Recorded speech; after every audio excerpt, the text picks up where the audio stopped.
What's up and welcome to the Sam Dracula channel. My name is Sam. I'm a Charlotte Hornets fan and we're talking confidence again.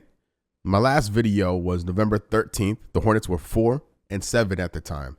And I made a list of everybody on the roster from 1 to 18, ranking them based on my confidence in them to be the best version of themselves on any given night. It's not a power ranking on who the best player on the team is, because that's not going to change very much throughout the year. But what will change is individual performances, hot streaks, cold streaks, availability, concerns, which we'll get into in a second. But we're going to talk about it all. We'll take a snapshot of the season at this point. It's December 10th. As I'm recording this, the Hornets are 7-17. It's a bit brutal, but I think the record doesn't really indicate how hard this team plays. You know, I want to give this entire squad credit for stepping up and being competitive in these games where realistically they don't need to be. You know, like they have every excuse in the world with all the guys that have been missing and the lack of time with the stars of the team playing at the same time, right? There's a lot of excuses that could be made for the 7-17 record or for them to roll over and die basically, but they haven't. They've competed against the very best in the NBA. And that is, I think, credit to them, a credit to the coaching staff, because the last couple years, when we've seen these injuries, we've seen this team quit. And it's very easy to do. It's also pretty early in the season in that respect. But, you know, hopefully they're competing this hard throughout the season, you know, when you get into the dog days of the NBA season. But as of right now, I'm really impressed by the competitive nature of this roster, of this squad on any given night. Like, very rarely getting blown out, right? Very rarely. They're in these games. When you look at net rating, right, points scored versus points given up, the Charlotte Hornets are in a group with Philly, Toronto, Indiana, basically, right? Hornets are 5.5 in the negative, right? Philly's 4.9 in the negative. Toronto's 4.9 in the negative. Indiana, 4.2 in the negative, right? On the other side of that, worse, like double, almost double, the Jazz, Blazers, and then even worse, the Pelicans, Wizards. When everyone gets healthy, we'll see this team turn some of these hard-fought games, you know, these moral victories into actual victories. And I'm excited for that. This is the list from last time, so go check this out if you want a more detailed explanation about my rankings. Let's move on to today's list. So let's start with the bottom at Grant Williams. This really sucks because Grant was delivering, like absolutely delivering on what he's been advertised to be as a Charlotte Hornets player, defensively, and when he's asked to do things offensively, he delivered. Unfortunately, he's done for the year. So he's bottom of the list for that reason. He's still on the roster. The Hornets have a roster exception they can use, a salary cap exception to use if they want to. I'll be shocked if they did, to be honest with you, just because I don't think this is not a we need to make the playoffs type of team. And so I don't know if there's a lot of value in burning that, you know, when you don't really need to. So, but with Grant, it sucks. I hope he's back and better than ever next year, because I think this team is primed to make a leap next season, and Grant Williams would and should be a part of that. Salon, he's been really up and down, really thrown into the starting lineup sooner than he really should be. He's fun to watch. Like, I'm still excited for him. Like, I still look forward to watching him play when he's available. It was a really nasty injury, and I don't know how long he'll be out for. So he's next to Grant. You know, Bridges should be back soon. I believe Diabate should be back soon. Diabate has been crushing it. He was number 2 on my list last time for what he is. Again, it's not a ranking of the best players on the team. It's a ranking of my confidence in them to be the best version of themselves on a nightly basis. And Diabate delivers on what Diabate is advertised to be on a nightly basis for sure. Never lets me down. So he should be back soon. Bridges should be back soon. Man and Ball, maybe a little longer. The Hornets play the Bulls twice this month. I think Friday and then the 30th. So it'd be great to get some Lonzo and LaMelo one-on-one action again, but I don't know if we'll get that. I hope we get it. I don't know if we'll get it. So erring on the side of caution, it could be a while before we see LaMelo play again. So for that reason, I have all the injured guys bundled together at the bottom. Honestly, I should put myself in the bottom here too, because I am very sick right now. But we're moving. We're doing this. We're going to get through this. Number 12, Nick Smith Jr. We're 24 games into the season. Nick has played 12 of them. 13. He's played in 13 games and has 0 free throw attempts. You got to be bottom of the list, dog, for that. Like, you got to. Nick, when he's out there, he's very much an ISO guy, and that's good. That's a good attribute to have. But I need a little more diversity from Nick Smith Jr. We're not seeing what he's capable of. I think he's capable of playing much better than he's been showing thus far. And for that, I got to knock him, put him at the bottom of basically the active players right now, because I think some of these other guys have been stepping up more than him recently. Again, this is a today list, by the way. I just want to make sure we're perfectly clear on this. This is a right now list. Friday could come, Nick Smith could drop 30. Like, you never know.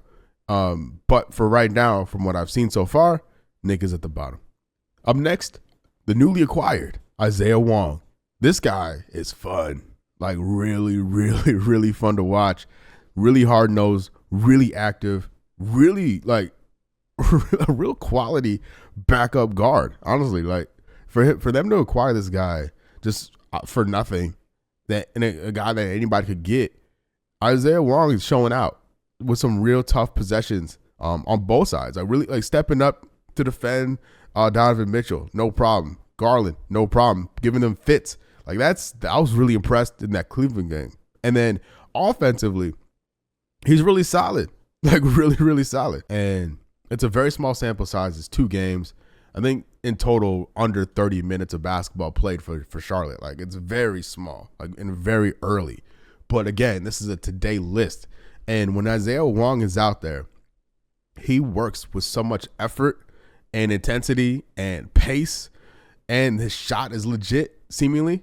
Like, there's so much confidence in his jumper and his ability to get to the rim, like, and get to the free throw line. Like, Isaiah Wong, when everybody's back, the Hornets backcourt, when everyone's available, is gonna look like even better, like even better. Because obviously LaMelo, Brandon Miller, no worries there. Then you have Micic and Trey Mann, right? Micic is on a run. We'll get to him later. Trey Mann, like I mentioned, he's out. And then that next group with KJ Simpson, with Isaiah Wong, with Nick Smith Jr. Like, there's some guys there. Charlotte has some dudes in the backcourt, and Isaiah Wong is a new addition to it. Like, for me, he reminds me of a taller and much younger Ish Smith as a hard-nosed, pacey, high-effort player. And I think that's what you want when you're talking about that part of the rotation. Hopefully continues and to get some play and get some run, because him against Indiana was fire. Him against Cleveland was fire. And I'm here. I'm all in. I'm here for the Isaiah Wong experience. Quick plug. Myself and James Plowright talked about Isaiah Wong at length in our latest podcast that went up today, the 10th. So link in the description for that, to listen to that, to watch that. Check out the description.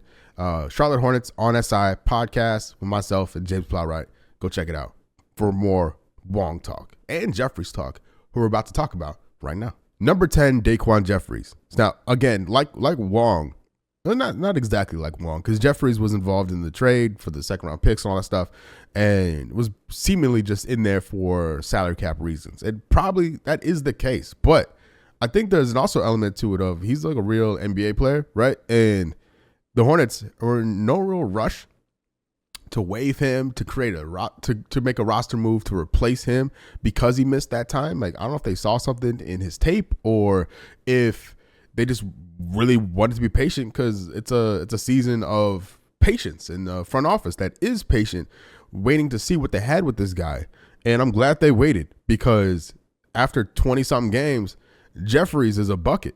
A really versatile player, like a guard, a wing, a big, all wrapped up in one. He's in that like weird hybrid space, is 6'4", 230, I believe. And he moves with so much like purpose and deliberateness, if that's a word, that has me like, really comfortable when he's out there in those second units at times. Like, looking at his shooting percentage the last few games, right? Like 3 of 5, 7 of 11, 3 and 4. For a guy who hasn't played at all up until that point. That's really impressive that he didn't need that like slow build up or run up. Like, he's like, all right, we're good, we're good, we're here, we're doing this, we're here. And yeah, Jeffries is fire. So he's at 10 right now. And if he keeps this up like Wong, next time I do one of these lists, he'll be much higher. I'm going KJ Simpson next at number 9. I think, looking at it, I think there's a fair case for Jeffries and Wong to be above him. But just from the sample size point of view, I can't bring myself to do it. Only, we've seen only Jeffries for 3 games, Wong for 2. It's not enough. I have a lot of confidence in KJ, mainly from the NCAA tournament, right? He's earned a lot of grace with me from that run, and so far he's been pretty up and down shooting wise, right? But the high end of it is really good. I think his ceiling is much higher than Jeffries and Wong, in a lot of different ways. So far though, as a bottom rotation dude on a 2-way, I'm putting KJ above them, but it's pretty close. It's pretty close. And when you have those lulls, I think KJ has the ability to bring you out of it. It's just you don't want that on a regular basis. But next time I do this, I'd fully expect, or could fully see, Jeffries and Wong above KJ next time I do one of these, because their trajectories is a bit different. KJ coming down a little bit, and Jeffries and Wong is trending upwards at the moment, at least. Number 8, Taj Gibson. With all due respect to the 39-year-old, you only want to see him in limited action. And when he's out there, the last 5 games, he's about 12 minutes played per game, and it's about 2.5 rebounds in that time. It's not a great ratio, right? not the type of ratio you like to see. But I think for Taj, a guy who's brought in for veteran leadership, and those spot looks every once in a while, it's fine. But that's like the bottom end of it for me. Like he's a bottom rotation guy, and that's okay. Taj is pushed up onto the list because of all the injuries, and Wong and Jeffries are only now just playing. So it's like basically artificially inflated right now. But Taj, solid NBA career, really solid NBA veteran. I'm happy he's on the team and on the roster. But yeah, it's he's here. He's at 8 right now for me. Number 7, Seth Curry. Like last time, I still view Seth as, let's see if Seth has it tonight. If he does, run with him. If he doesn't, leave him. And I think that's how Charles Lee's been really using him. When you look at his usage the last few games, if he's not making a shot, he's probably going to play 5 minutes. That's how it's been going. If he's making shots, he's going to play upwards of 10, maybe up to 20. If the shots really falling, like we saw against New York, he went 7 of 9 and almost played 18 plus minutes. The previous night, he only played 5 minutes and didn't make a shot. Same thing the night after, or the next game after, against Cleveland, where he played under 5 minutes, going over. So, like, with no field goal attempts at all. So it's just like, does Seth have it? Does he have it? If it's there, it's there. If it's not, it's not. And then the beauty of it is you have options to go to.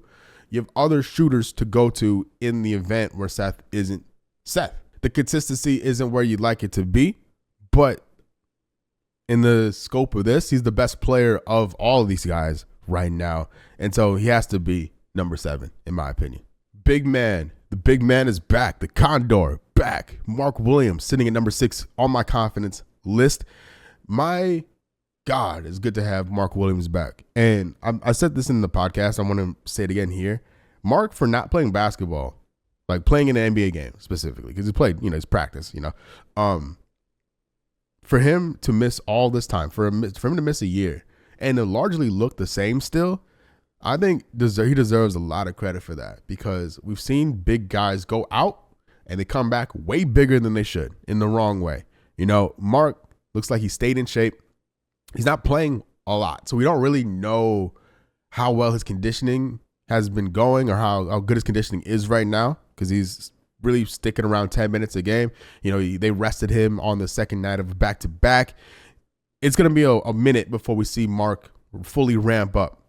And, when Nick Richards being back healthy, you can wait some time. You don't have to rush it. And then Diabato will be back soon. You can really slowly bring Mark Williams along. And they should. That should be the plan. They should hopefully be disciplined with that, because Mark is the future of the team. He's part of the young core of this team. And they need him right, and they need to make sure his injury issues are fully a thing of the past. On the floor, active, super active. I think he's been like really eager to get back out there, and it's good to see. I'm personally a little scared when he falls or takes a hit because I think was it Cleveland. He took a battering and was walking around like an old man afterwards, just for a little bit afterwards. That's concerning. But other than that, Mark is good to see him back. Really good to see him back. And it's interesting because of the way Diabate's been playing, at least on the glass. Nick Richards has been playing how well he's been dominating the rebounding department. Mark has something to live up to, a standard on offensive and defensive rebounds. I think he's more than capable of meeting that standard. But for Charles Lee, if Mark is lacking in that department, he has options now at the center spot, when last time we saw Mark Williams, you really did it. You really didn't have the same type of options in the last 12 months since Mark Williams has been hurt. It's reassuring and really cool to have that part of the floor, that part of the depth chart, be like a real source of strength, assuming everyone is healthy, with Williams, Richards, and Diabate. And then if in the future, if there's if the team wants to get involved in the trade market, Nick Richards looks a lot more tradable now than he did last year, right? A lot more valuable. And with Diabate sitting in the mix, you could trade Richards for some second-round picks or maybe a protective pick or something like that. You elevate Diabate to a full-time NBA contract, get him off the two-way, then opening up a two-way slot for somebody else that you can maybe bring in and take a look at. Run with Mark as your main center, Diabate as your second center, and then you have something going here. And if you want to go big, you can put Nick and Diabate out there at the same time. We saw a little bit of that the other night as well. I mean, this is the best the front court, at least the center spot, has looked in the post-Kemba era, from Zeller, Biyombo to Harrell and Plumlee and Vernon Carey and Marquise Bolden and Nathan Mensah. You know what I mean? Like Diabate, Williams, and Richards is a good place to be right now. So I'm glad Mark's back. I hope he continues to get more run and show more confidence in himself and show everybody what he's capable of. We're going Vasa Micic next. Micic, the turnaround, been crazy with him. Like absolutely crazy. He's on a run right now, a full-on run. The last 3 games, dog. Like Micic has been next level different. It's like, what the hell? I think maybe we can just chalk it up to him just being an older player coming off the Olympics, just needs some time to run. Maybe he's not like suited to be a bench guy, like a guy that has to start and play maximum minutes to like 30+ minutes to deliver the best of his abilities. Because when he plays, he's pretty good. Now, the issue is when LaMelo comes back, Micic can't start and shouldn't start. And so he has to learn how to do this as a role player. Like, because you're on a good team, Micic ain't playing 30 minutes on a good team. Like, that's just not for any, like, it's never going to happen. But the last 3 games, 15 points a game, 9.3 assists, 2.7 rebounds. He's shooting 47 from the field, 53 from 3. Dog. Meach has been insane. And so shout out to him for persevering after getting benched and forgotten about, demoted to the second row of the bench at times, just not even sniffing the court. Micic has been delivering. And I don't know how long LaMelo is going to be out for, but as long as LaMelo is out for, Micic is going to make the most of it. Really restoring that trade value too. Number 4, Josh Green. I'm so thankful Josh Green is shooting the ball finally. Last time I did this list was November 13th. Was it? Well, I already forgot what day it was. Yeah, November 13th. Yeah. Josh Green was shooting 4 attempts a game. 4. I know a lot of shots are going up between LaMelo and Brandon Miller. Like, I get it. But Josh Green coming off the finals needs to be way more aggressive. And he has been. He was 4 attempts a game at that point. Now, last 5 games, he is at 8.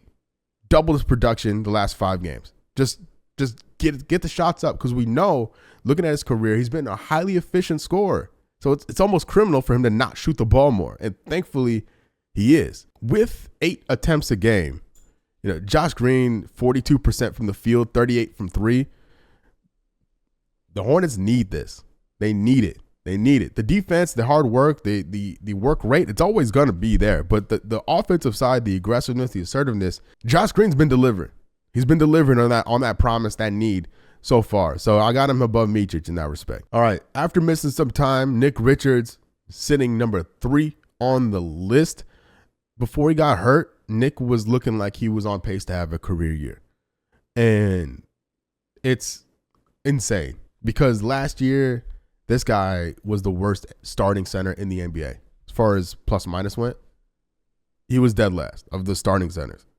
This is a different dude. The last 5 games have been averaging a double-double, 12.3 points, 10.5 rebounds with a 1.3 blocks against some real teams too. I've been loving what I've been seeing from Nick Richards this year.